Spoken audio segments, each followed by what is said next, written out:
কামা আমানান নাস, ঈমান আনো যেরকম ঈমান এনেছেন সাহাবায়ে কেরাম, না আসমানি হলো সাহাবারা, না এরকম ভাবে ঈমান আনো যেরকম ঈমান আনছে নবীরা, সাহাবীরা, তাবেঈন, তাবে তাবেঈন, সলবে সালেহিন, এদের মতন তোমরা ঈমান আনো। সাহাবায়ে কেরামদের মাঝে ঈমানদার ছিলেন হযরত ওমর ফারুক রাদিয়াল্লাহু আনহু, কত দামি একজন সাহাবী, কত পুখতা ঈমানদার একজন সাহাবী, কত শক্তিশালী ঈমানওয়ালা একজন সাহাবী। ওমর রাদিয়াল্লাহু আনহুর ঈমানটা কেমন ছিলেন, ওমর রাদিয়াল্লাহু আনহুর তাকওয়াটা কেমন ছিলেন, আমাদের তাকওয়া আর তার তাকওয়ার ভিতরে কত ব্যবধান, আপনাদেরকে উদাহরণ দিলে আপনারা আরেকটু ভালোভাবে বুঝবেন।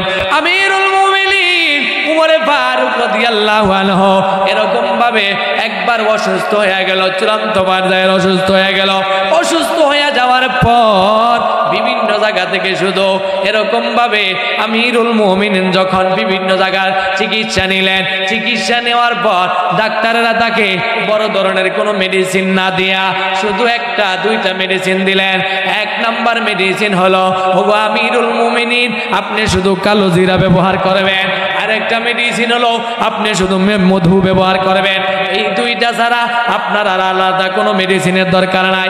আপনি তো দিনভর রাতভর এরকম ভাবে দিনের মেহনত করতে করতে আপনি ক্লান্ত শ্রান্ত হয়ে গেছেন, আপনার শরীরে কোনো তেমন রোগ নাই, তবে এই দুইটা মেডিসিন আপনি ব্যবহার করেন আর আপনাকে রেস্টে থাকেন। আমিরুল মুমিনিন ওমর ফারুক রাদিয়াল্লাহু আনহু এরকম ভাবে এই ট্রিটমেন্টটা নিয়ে বাসায় চলে গেলেন। বাসায় রেস্টে আছে, চতুর্দিক থেকে সাহাবীরা এরকম ভাবে দলে দলে আমিরুল মুমিনিনের বাড়ির দিকে রওনা দিলেন। বিভিন্ন ধরনের হাদিয়া তোফানিয়া বাড়িতে আসতেছে। আমিরুল মুমিনিন ওমর ফারুক রাদিয়াল্লাহু আনহু সব হাদিয়াগুলারে এক জায়গায় জমা করলেন, কোনো হাদিয়া গ্রহণ অ্যাকসেপ্ট করলেন না, ব্যবহার করতেছিলেন না। এরপর রাজ্যের ভিতরে যারা ঊর্ধ্বতন কর্মকর্তা আছে তাদেরকে সবাইরে ডাকলেন, সবারে ডাইকে একটা সভাসদ করলেন, একটা বৈঠক ডাকলেন, বৈঠক করলেন। ওই বৈঠকের ভিতরে আমিরুল মুমিনিন ওমর ফারুক রাদিয়াল্লাহু আনহু বললেন, ও আমার সভাসদের লোকেরা, এরকম ভাবে আমার বাসায় কিছু হাদিয়া গতকালকে থেকে ব্যাপক হাদিয়া আসছে, তবে আমি আপনাদেরকে একটা মেসেজ দিয়ে দেই, আপনাদেরকে একটা বার্তা দিয়ে দেই। মেসেজ আর বার্তাটা হলো, এই হাদিয়াটা কিন্তু আমি উমরকে দেওয়া হয় নাই, আমি উমর হিসাবে দেওয়া হয় নাই। আমার একটা ক্ষমতা আছে, আমার একটা পাওয়ার আছে। ক্ষমতার পাওয়ারটা হলো আমি হইলাম অর্ধ পৃথিবীর প্রেসিডেন্ট। ওই ক্ষমতাটা থাকার কারণে, ওই পোস্টার পজিশনটা থাকার কারণে এই মানুষগুলা আমার কাছে হাদিয়া নিয়ে আসছে। বলেন সুবহানাল্লাহ। যেহেতু আমি উমরকে ব্যক্তিগতভাবে দেয় নাই, আমার পোস্টকে দিয়েছে, আমি যদি এই হাদিয়াগুলা ব্যবহার করি হয়তো বা কাল কিয়ামতের ময়দানে আল্লাহর আদালতের জন্য জবাবদিহি করা লাগবে, এই জন্য এগুলি আমি ব্যবহার করব না। আপনারা আপনাদের এই মজবার ভিতরে এগুলা ভাগ বটোয়ারা করে আপনারা নিয়ে যান, আপনারা এগুলা ব্যবহার করেন। আমি আপনাদেরকে এই হাদিয়া, আমি আবার হাদিয়া দিয়া দিলাম। সবার লোকজনে ডাক দিয়া কয়, ওগো আমিরুল মুমিনিন, না না, আপনারে হাদিয়া দিয়েছে, আপনি এগুলা গ্রহণ করেন। হয় না, এগুলা আমি উমরকে ব্যক্তিগতভাবে দেয় নাই, আমার ক্ষমতা থাকার কারণে আমারে দিছে, এই জন্য এগুলি আমি গ্রহণ করব না, আপনাদেরকে আবার হাদিয়া দিয়া দিলাম। এবার সবার লোকজনে ডাক দিয়া কয়, ওগো আমিরুল মুমিনিন, যেইটা আপনার জন্য সম্ভব হইছে পরবর্তীওয়ালাদের জন্য এটা কোনোদিন সম্ভব হবে না। কি বলেন, হবে? এরপর দেখেন কেমন ঈমান, কেমন তাকওয়া। শুধু এতটুকু জিনিস তার মাথার ভিতরে ঢুকলো, হাদিয়া দেওয়া সুন্নত, হাদিয়া নেওয়া সুন্নত। সবাই খুশিতে দিলেন, কিন্তু অ্যাকসেপ্ট গ্রহণ না করার কারণটা কি? অধিক তাকওয়া থাকার কারণে, আল্লাহর ভয় থাকার কারণে। কথা বলেন ঠিক কিনা? একবার মদিনার গলিতে ওমর রাদিয়াল্লাহু আনহু শুধু দৌড়ায়, খালি দৌড়াইতেছে। দৌড়াইতে দৌড়াইতে ক্লান্ত শ্রান্ত হয়ে গেলেন, দুর্বল হয়ে গেলেন। সাহাবীরা ডাক দিয়া কয়, ওগো আমিরুল মুমিনিন, আপনি কেন দৌড়ান? কারণটা কি? কারণটা কি? দৌড়ানোর পিছনে কারণ কি? রহস্য কি?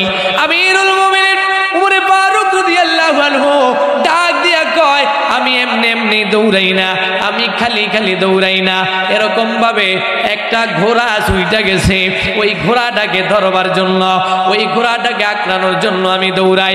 আমিরুল মুমিনিনের এই সংবাদ শুনি না অন্য সাহাবীরা কয়, ও আমিরুল মুমিনিন, আমাদেরকে বলতেন আমরাই তো ধইরা দিতে পারতাম, আর আপনি হলেন রাষ্ট্রপ্রধান, একটা ঘোড়া যদি ছুইটা যায় এর জন্য আপনি দৌড়াইবেন, এরকম কি, এরকম অসুবিধাটা কি?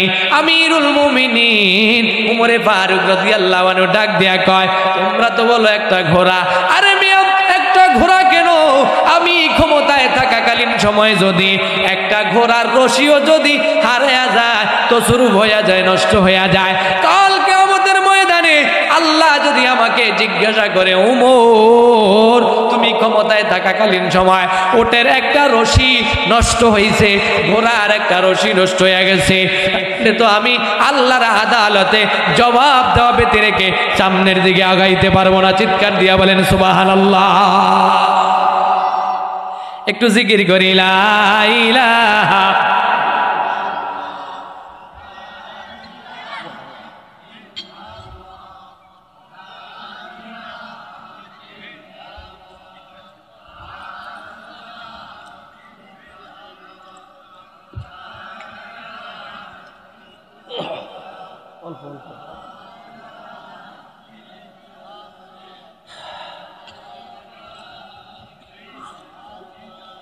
লা ইলাহা লা ইলাহা লা ইলাহা ইল্লাল্লাহু মুহাম্মাদুর রাসূলুল্লাহ। এই জন্য হাজিরিন, আল্লাহ রাব্বুল আলামিন বলেন, আমিলু কামা আমানান নাস, ঈমান আনো যেরকম ঈমান আনছে সাহাবায়ে কেরাম, তাকওয়া অর্জন করো যেমন তাকওয়া ছিল সাহাবায়ে কেরামের তাকওয়া। আমাদের আর সাহাবায়ে কেরামের মাঝে কি পরিমাণ ব্যবধান! আমাদের দেশে শুধুমাত্র 5 বছরের মেম্বার হইলেই 30 লাখ 40 লাখ টাকার বাড়ি। কথা বলে বেতনটা কত, কারণটা কি, কোথার থেকে আসে? মনে হয় যেন ফেরেশতার সাথে চুক্তি হইছে, হ্যাঁ নাকি? 40-50 লক্ষ টাকার বাড়ি হয়ে গেছে মাত্র 5 বছরের মেম্বার। কয় বছরের? আরো জোরে বলেন, 5 বছরের। কয় বছরের? আপনারা আমার লগে একমত হইবেন না, আমি কইতাম, আজা কথা কমু কইতাম। আমি এই কথাটা বলি, তুমি লাইভ দিছো নি? আবার চাই কইলাম,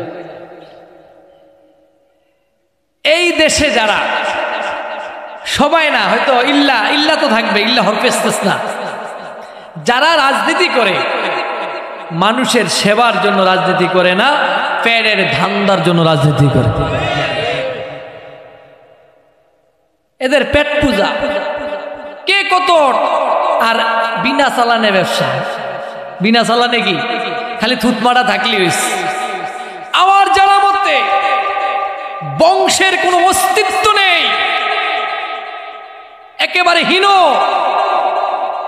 শুধু থুতমাটা আছে, লেসান আছে। ভদ্রলোক তার কাছে গিয়া কথা বলতে পারে না। অনেক টাকার মালিক হয়েছে, তার পিছনে ভদ্রলোকেরা টাকা নিয়ে ঘোরে একমাত্র মান সম্মান ইজ্জতকে রক্ষা করবার জন্য। তাহলে আর বুঝার কাম আমাদের বাকি নাই। যারা এটার ভিতরে ঢুকছে মাল কামানোর জন্য ঢুকছে। কি বলেন, ঠিক কিনা? আমার কথা কষ্ট হয়েছেন? আমি ব্যক্তিগতভাবে কোনো রাজনীতির লোকে জড়িত নাই, তো এই জন্য কথা বলতে সুবিধা, নাকি? আমারে কত দলের মধ্যে ঢুকানোর জন্য খুব চেষ্টা করছে, খুব রাত ভর ফিকির। মুসিনা, আমার দরকার নেই। আল্লাহ আমাকে যতটুকু সম্মান দিয়েছে আমি হিসাবে আমার আল্লাহ আমারে অনেক দিছে, যার কারণে আমার আল্লাহ দরকার নাই। এই জন্য হাজিরিন, আমিনু কামা আমানান নাস, যেমনি ভাবে ঈমান আনছে সাহাবায়ে কেরাম, যেমন তাকওয়া ছিল সাহাবীদের, ওরকম তাকওয়া অর্জন করো। আমাদের ভিতরে তো তাকওয়া নাই, আমাদের ভিতরে আল্লাহর ভয় নাই, আমরা তাকওয়া অর্জন করতে পারি নাই।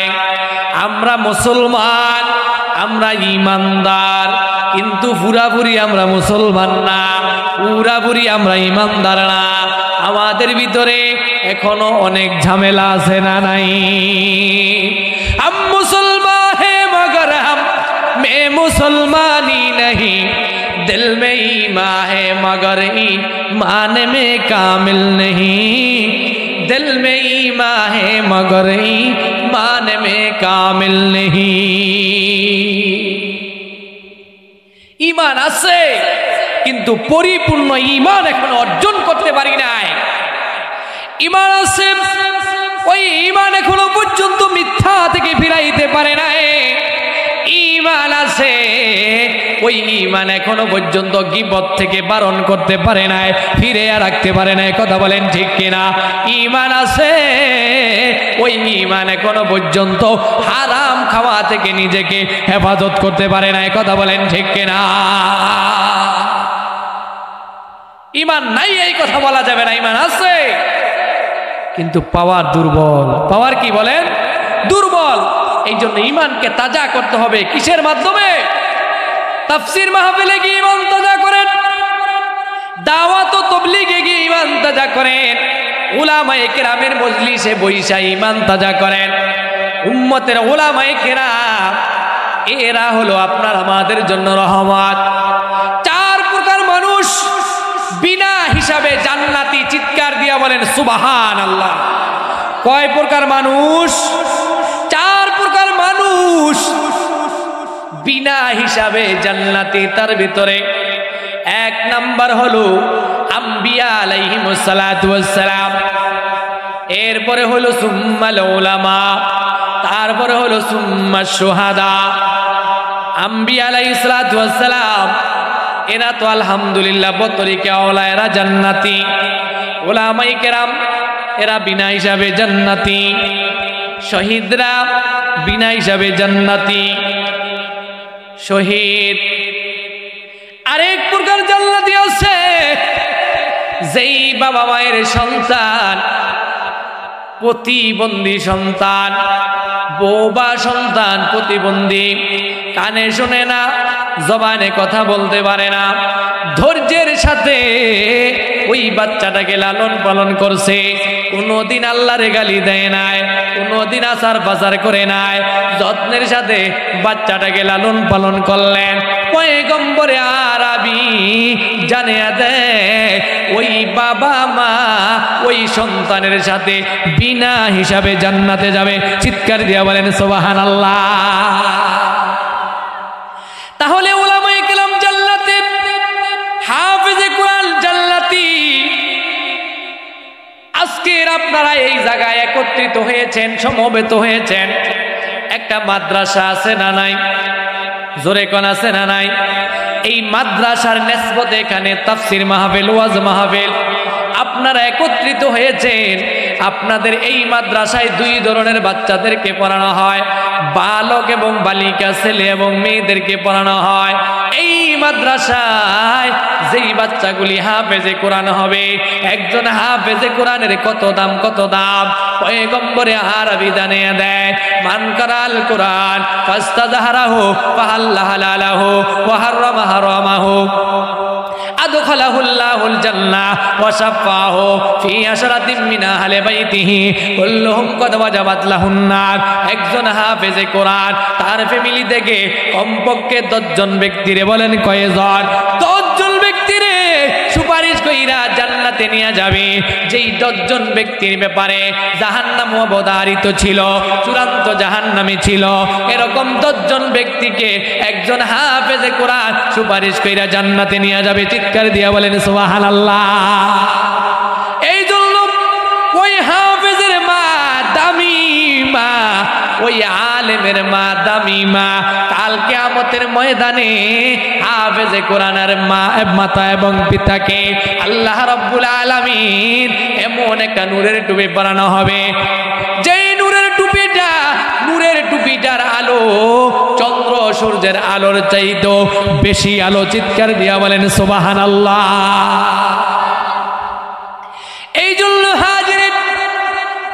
মাদ্রাসাগুলি দেখেন, এই মাদ্রাসাগুলাতে আপনার ছেলেগুলা যখন ভর্তি করবেন, মেয়েদেরকে যখন ভর্তি করাবেন, তখন এই বাচ্চাগুলি হাফেজা হবে।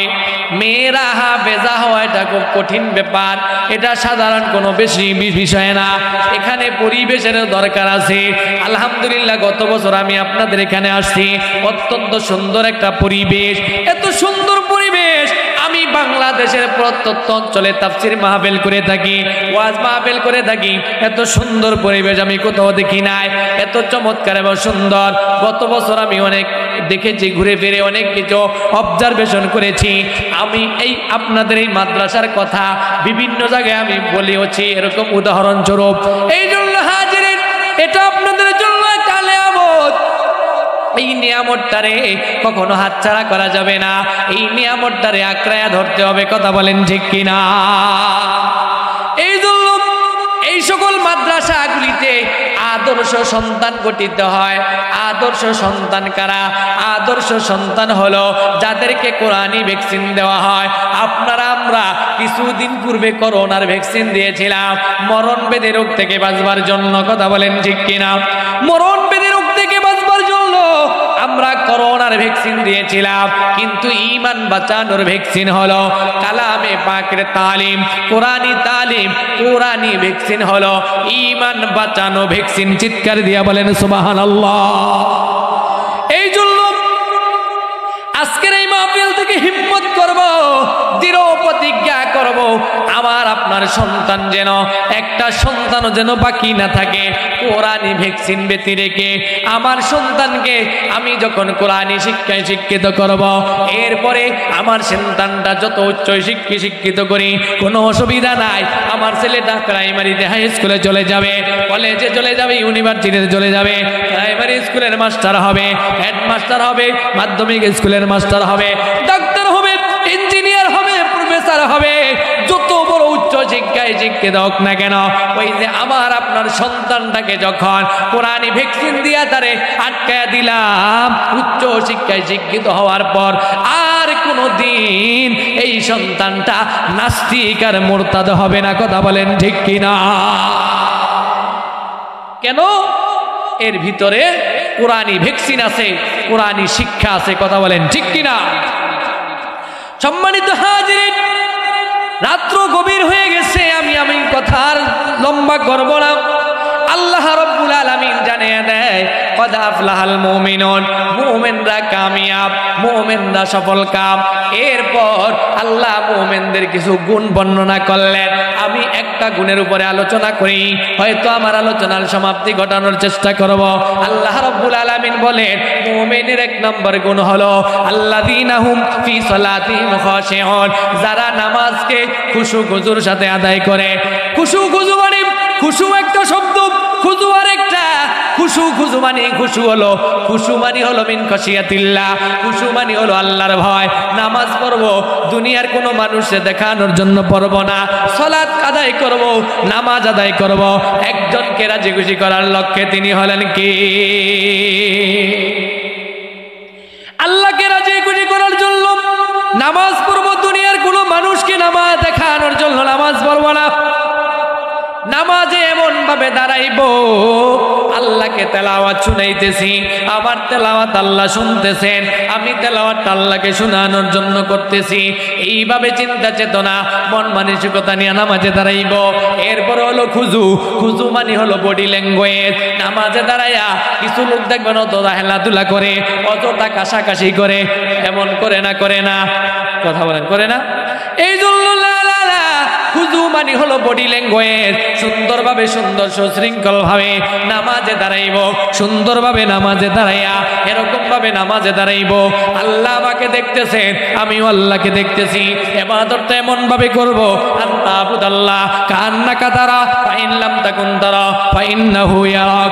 এরকম ভাবে ইবাদত করব, আমি আল্লাহরে দেখানোর জন্য ইবাদত করতেছি, আল্লাহরে আমি দেখতেছি, আল্লাহও আমাকে দেখতেছে। বলেন সুবহানাল্লাহ। পারা যাইব না ইনশাআল্লাহ? আল্লাযীনা হুম ফি সালাতিহিম খাশিউন, এরকম ভাবে খুশু খুজুর সাথে নামাজ আদায় করব। এটা হলো মুমিনের 1 নাম্বার গুণ, 1 নাম্বার সিফাত। এই 1 নাম্বার গুণ অর্জন করতে কে কে রাজি আছে? হাত জাগায়। লিল্লাহি তাকবীর, লিল্লাহি তাকবীর। কোরআন হাদিসের আলো ঘরে ঘরে জালো, লিল্লাহি তাকবীর। মাশাআল্লাহ। হাজিরিন, যেহেতু রাত্র গভীর হয়ে গেছে, আমার পয়গম্বরের নামাজের কথা আপনারা অনেক শুনেছেন। পয়গম্বর রাত ভর লম্বা তেলাওয়াতের মাধ্যমে নামাজ পড়লেন।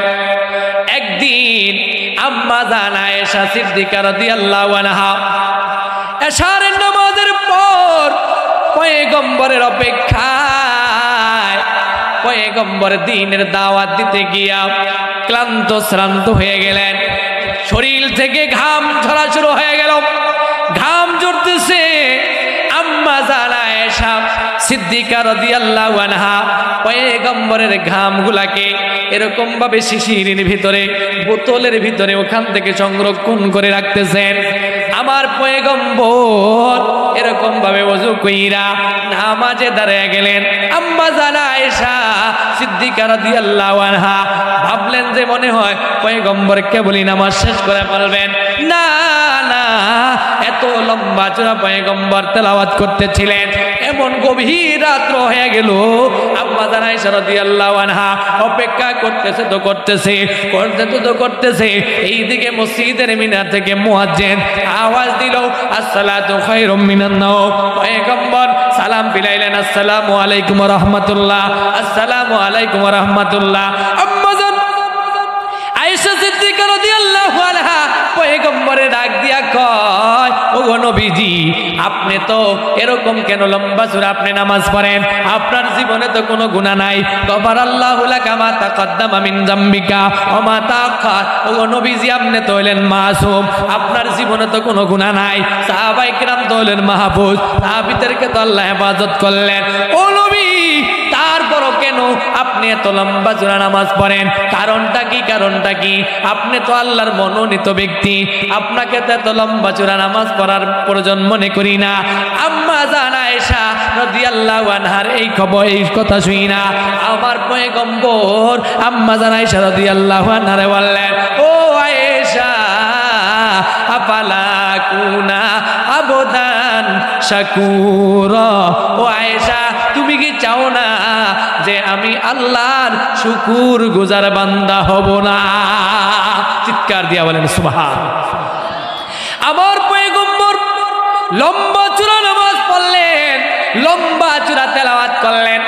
আপনারা অনেক ইতিহাস জানেন, পয়গম্বর নামাজে দাঁড়াইলেন। এরকম ভাবে বিজাতিরা, কাফের বেঈমানেরা পয়গম্বরের নানা নির্যাতন, স্টিম রোলার পয়গম্বরের উপরে চালাইলেন। এমনকি উটের পচা নারী বুড়ি পর্যন্ত পয়গম্বরের গলায় পর্যন্ত পেঁচিয়ে দিলেন। বাকি পয়গম্বর নামাজ ছাড়ে নাই। বডি ল্যাঙ্গুয়েজটা কত সুন্দর ছিল, সাহাবীদের নামাজ কত সুন্দর ছিল, তাবিঈদের নামাজ কত সুন্দর ছিল। এই জন্য নামাজের ভিতরে মনোনিবেশ, নামাজের ভিতরে একাগ্রতা চাই। এই জন্য আমাদের আকাবেরদের ভিতরে এরকম ভাবে, বুজুর্গদের মধ্যে একজন বুজুর্গ, এরকম ভাবে পীরদের ভিতরে দামি একজন পীর, মশহুর একজন পীর, আপনারা সকলে তার নাম জানেন, বড় পীর আব্দুল কাদের জিলানী রহমাতুল্লাহ আলাইহি। কি বলেন, চিনছেন না? এই বড় পীর আব্দুল কাদের জিলানী রহমাতুল্লাহ আলাইহি একবার নামাজে দাঁড়াইলো। নামাজে দাঁড়ানোর পরে নামাজের ভিতরে তার মনটা নাই। মনটা কেন জানি এলোমেলো খলত মলত হয়ে গেছে। কারণটা কি? কারণটা কি? কোনো কারণ কই যাবে না। এবার বড় পীর আব্দুল কাদের জিলানী রহমাতুল্লাহ আলাইহি বাড়িতে চলে গেলেন। বাড়িতে গিয়া তার জনম দুখুনি মারে ডাক দিয়া কয়, মা, সত্যি কইরা বললে মা, ও মা, আমি যখন তোমার গর্ভে ছিলাম, তুমি আমারে গর্ভে রাইখা কোনো অন্যায়, কোনো অপরাধ, কোনো গুনাহ এটা তুমি করছো কিনা, এটা তুমি আমারে বলো। বড় পীর আব্দুল কাদের জিলানী রহমাতুল্লাহ আলাইহির মা যখন এই সংবাদটা শুনলেন, এই তার ছেলের জবান থেকে এই কথাটা শুনি না, ডানে বামে বামে পিছনে পুরাই চরিটাই না, উনি একটা অপরাধ, একটা গুনাহ উনি বের করলেন। বলেন কয়টা? একটা গুনাহ, একটা অপরাধ বের করলেন। বড় পীর আব্দুল কাদের জিলানী রাহমাতুল্লাহ আলাইহি মা ডাক দিয়া কয়, বাবা তুমি যখন আমার গর্ভে ছিলা, ও বাবা ভাই বন্ধু, পর্দার আড়াল থেকে মাইকের আওয়াজে আমাদের মা বোনরা এই আওয়াজটা শুনতে পান, বেয়াদবি মাফ করবেন। যখন আমাদের মায়ের গর্ভে বাচ্চা আছে, বাচ্চা যখন মায়েদের গর্ভে আসে, আসার সাথে সাথে আমাদের মায়েদের অবস্থার হালতটা একটু পরিবর্তন হয়ে যায়। কথা বলেন, যায় না? যায় না? হালতটা একটু পরিবর্তন হয়ে যায়, একটু ব্যতিক্রমী ভাব চলে আসে। বড় পীর আব্দুল কাদের জিলানী রাহমাতুল্লাহ আলাইহি মা ডাক দিয়া কয়, বেটা তুমি যখন আমার গর্ভে আসছিলা, গর্ভে আসার সাথে সাথে আমার হালতটা একটু পরিবর্তন হয়ে গেল, একটু ব্যতিক্রম হয়ে গেল। ও বেটা, এরে বেটা, তখন মনে চাইছিল পুরা দুনিয়াটা আমি খায়া বালাই, কিন্তু সামনে কিন্তু প্লেট ভর্তি খাবার আসলে এক লোকমা খাবার আমার পেটে জড়তো না, ঢুকতো না। এরে বেটা, একবার একদিনের একটা বিরল ঘটনা, বিরল ইতিহাস, বিরল ঘটনা আর বিরল ইতিহাস হলো, ও বেটা তোমারে আমি গর্বে নিয়ে একবার আমি আমার চাচার বাড়িতে গিয়েছিলাম। চাচার বাড়িতে যাওয়ার পর চাচার বাড়ির আঙ্গিনা, চাচার বাড়ির উঠানে আমি দেখতে পাইলাম তারা ঘি এবং মধু এগুলা রোদ্রে শুকাইতে দিল। রোদ্রে এগুলা শুকাইতে দেওয়ার পর আমি ডানে বামে সামনে পিছে চতুর্দিকে তাকাইয়া কোনো লোকজন আমি না দেখা, ও বেটা আমি ওই জায়গা থেকে, ওখান থেকে এক কর ঘি এক কর মধু এটা আমি আমার মুখের ভিতরে দিলাম। আমি আমার মুখের ভিতরে দিছি, শুধু এতটুকু অন্যায় করেছি। বড় পীর আব্দুল কাদের জিলানী রাহমাতুল্লাহ আলাইহি মা ডাক দিয়া কয়, আমি এতটুকু অন্যায় করলাম। বড় পীর আব্দুল কাদের জিলানী কয়, মা আমার আর বুঝার কাম বাকি নাই গো মা। ওই যে তুমি আমার গর্বে রাইখা, গর্বে ধারণ করে কাউকে না বইলা এক কর ঘি আর মধু ওটা তোমার রেহেমের ভিতরে দিলা, ও পেটের ভিতরে দিলা। ও মা, ওই মধু আর ঘি থেকে আমার রক্ত হয়েছে, আমার মাংস হয়েছে, আমার বডির স্ট্রাকচার হয়েছে, কিছু কিছু অংশ আমার পুরা বডির ভিতরে চলে গেছে। ও মা, দীর্ঘ বহু বছর পর সেই প্রভাবটা আজকের আমার নামাজের ভিতরে পড়ল। আমি নামাজে যত মনোনিবেশ থাকতে চাই, যত মনোযোগ সহকারে নামাজ পড়তে চাই, নামাজের ভিতরে আমার মন নাই। আমার কারণটা কি আমি বুঝতে পারলাম, ওই প্রভাবটা আজকের আমার নামাজের ভিতরে পড়েছে। আজকের কেন আমাদের নামাজের ভিতরে মন নাই? কারণ কি? মসজিদে আসলে মুসল্লি কখন মসজিদ থেকে বের হইবে, শুধু এই চিন্তাই তার মাথার ভিতরে থাকে না, থাকে না। কাঁচার পাখির মতন কখন মসজিদ থেকে বের হইবে। কারণ কি? হারাম খাইতে খাইতে এখন ইবাদতের আর আমাদের মজা লাগে না। কথা বলেন ঠিক কিনা? তাফসিরে আসলে কখন উঠবে, শুধু এই জাতীয় চিন্তা চেতনা। কথা বলেন ঠিক কিনা? এই জন্য হাজিরিন খেয়াল করবেন, আদর্শ সন্তান গঠনে সর্বপ্রথম ভূমিকা থাকতে হবে মা এবং বাবা। এই দুইজনের আদর্শ সন্তান গঠন যদি করতে হয়, মা বাবার ভূমিকা থাকা লাগবে। মা বাবার ভূমিকাটা কি? আমার ছেলেটা যদি আদর্শবান ছেলে বানাইতে চাই, আমার মেয়েটা যদি আদর্শ আলিওয়ালা বানাইতে চাই, তাহলে আমার ছেলেটা এবং মেয়েটাকে সর্বপ্রথম কোরআনী শিক্ষায় শিক্ষিত করব। এই জাতীয় মাদ্রাসাগুলায় ভর্তি করে দিব, নুরানি মাদ্রাসায় ভর্তি করাবো, হেফজখানায় ভর্তি করাবো। এরকম ভাবে এই যে দক্ষিণ চরাইসা মারকাজুল উলুম নুরানি হাফিজি মাদ্রাসা এবং আয়েশা রাদিয়াল্লাহু আনহা সিদ্দিকা নুরানি মহিলা মাদ্রাসা, এই মাদ্রাসায় যদি ভর্তি করাইতে পারি, আমি আপনাদেরকে কসম করে বলতে পারবো, পৃথিবীর সব মানুষ যদি নষ্ট হয়ে যায়, আপনার সন্তানটার ভিতরে কোরআনী ভ্যাকসিন ঢোকার কারণে আপনার এই সন্তান কোনোদিন নাস্তিক, মুরতাদ, বেঈমান হবে না। কথা বলেন ঠিক কিনা?